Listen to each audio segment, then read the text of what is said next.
It's curiosity, this eagerness that makes them known.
Skepticism's most popular argument, and certainly a reckon, is a Buddhist figure of speech called after the death by permanent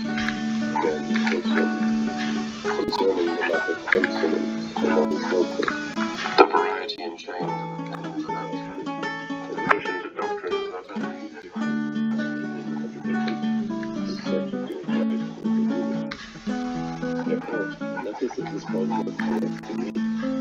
Popular skepticism. More than once you will find strange eventually. Take for example the law of universality.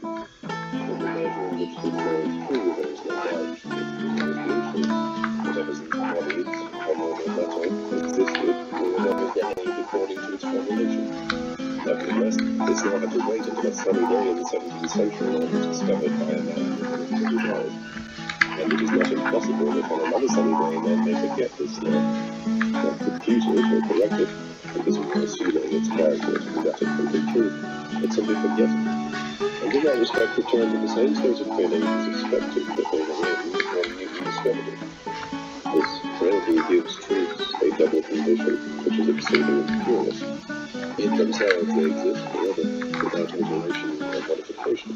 Yet their acquisition by a real person, subject to time, gives them an aspect that is eternal. And so forth on growing days, and when they disappear in another. Clearly, this temporal quality does not affect them, but it does affect their presence in the human mind. What really happens in time is the psychic act with which we think about them. This is a real event, an effective change in the flow of moment. It is the fact of our knowing these truths, or being ignorant of them, which are the history.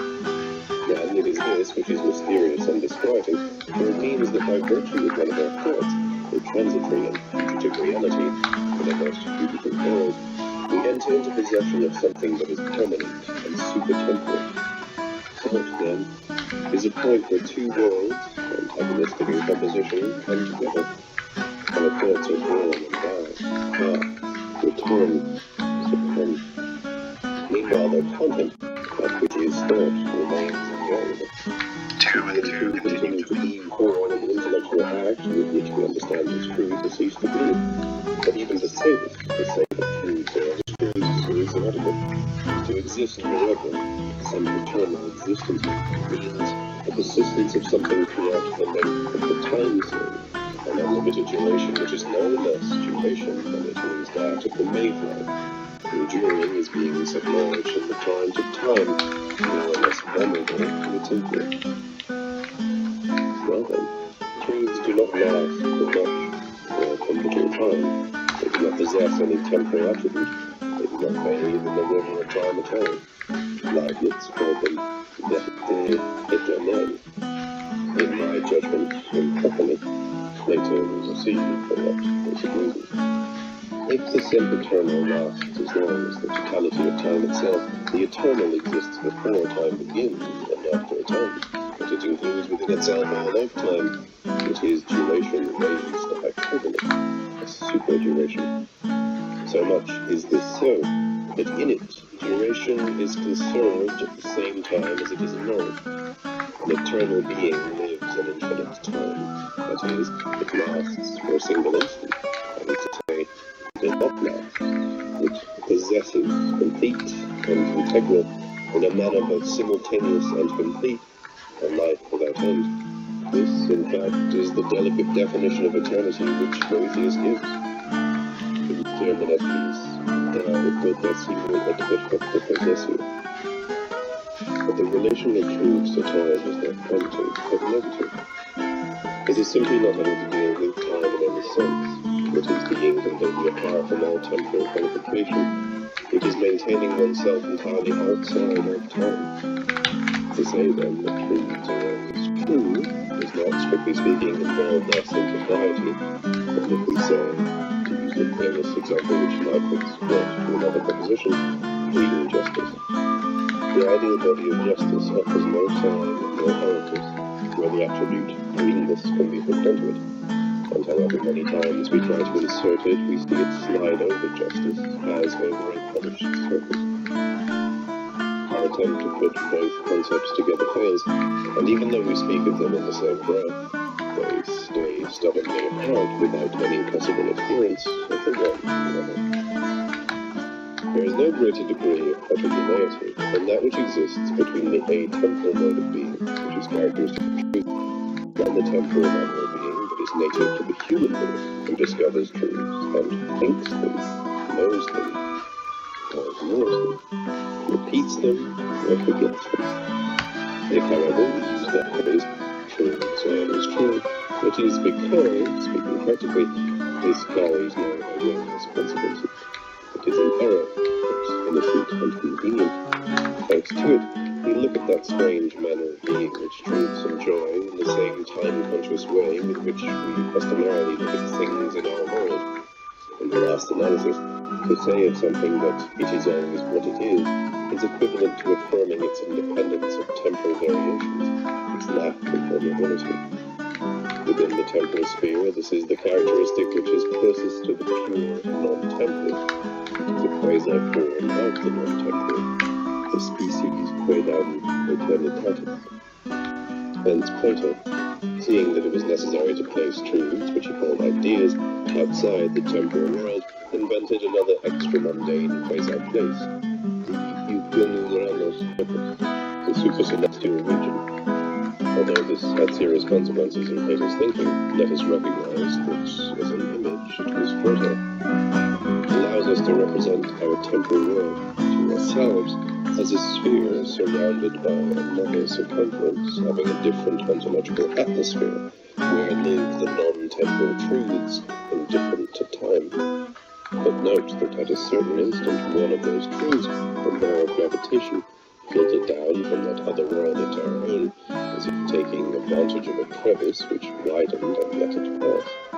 Like a meteorite, the idea is projected into the world of humans and of history, an image of the coming, the descent which throbs in the depth of all religions that acknowledge the existence of a God. But that pull, that filtering of a trans-mundane truth into our world, poses an extremely precise and suggestive question which, and this is shameful, still remains to be investigated. The crevice which opened and gave the truth a chance to slip through is no other than the mind of a man. Well now, why is such a truth apprehended? Why is it captured on such and such a day by such and such a man, if, like its sister truths, it has pre-existed indifferent to time? Why was it not thought of before, or afterwards? Why was its discoverer not someone else? Apparently this is a matter of an essential affinity between the figure of that truth and the form of the crevice, the human subject through which it passes. Nothing happens without reason. If what happened was that the law of gravitation was not discovered until Newton came along, it is evident that some affinity must have existed between the human individual, Newton, and that law. What kind of an affinity is this? Is it a likeness? We are not trying to make the question easy, but on the contrary to emphasize its enigmatic force. How can a man resemble a truth, a geometric truth, for example, or any other, in any way? In what does the man Pythagoras resemble the theorem of Pythagoras? The schoolboy, joking, will say that the theorem resembled his breeches, thus showing an unconscious inclination to pair the theorem with the person of its author. The difficulty is that Pythagoras did not wear breeches. In his day they were worn only by the Scythians, who, on the other hand, did not discover theorems. Here, for the first time, we stumble on a basic distinction which differentiates our philosophy from that which has held the stage for centuries. This distinction consists in taking account of something that is very elemental, namely, that there is no direct resemblance between the person who thinks, sees, or imagines something, and the thing seen or imagined by him. On the contrary, there is a generic difference between them. When I think of the Himalayas, neither I who think, nor my act of thinking, resembles a Himalayan peak.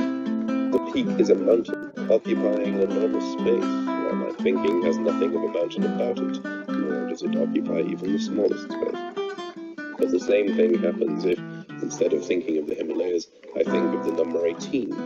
In my consciousness, my being, my spirit, my subjective self, I do not find anything which might be an 18. As a crowning touch, we can say that the act in which I think of 18 units is itself alone and unique. You tell me if there is likeness between them. These are clearly heterogeneous entities. And yet the fundamental task of history, if it wishes to be in all seriousness a science, must be to show how this philosophy, or that political system, could only have been discovered, developed, and, in short, lived by a particular type of man who lived at a particular date. Why, among the many possible types of philosophy, was it only criticism which came to log, to make itself actual in the soul of Kant? Is it not clear that in order to explain it, to comprehend it, we must build a double table of correspondence wherein each type of objective idea will be counterbalanced by the related subjective state, the type of man capable of thinking it? But do not fall back into the triviality which has blocked the march of thought for the past 80 years. Do not interpret what has been said as if it implied a basic relativism, so that each truth would be true only for a certain person. The fact that a truth, if thus it is, has value for everybody, and the fact that only one or two people, or only in a single period, will come to know it and to lend it their support, these are two completely different things. For the very reason that they are different, one must put them together, bring them into harmony, overcome the scandalous situation of thought in which the absolute value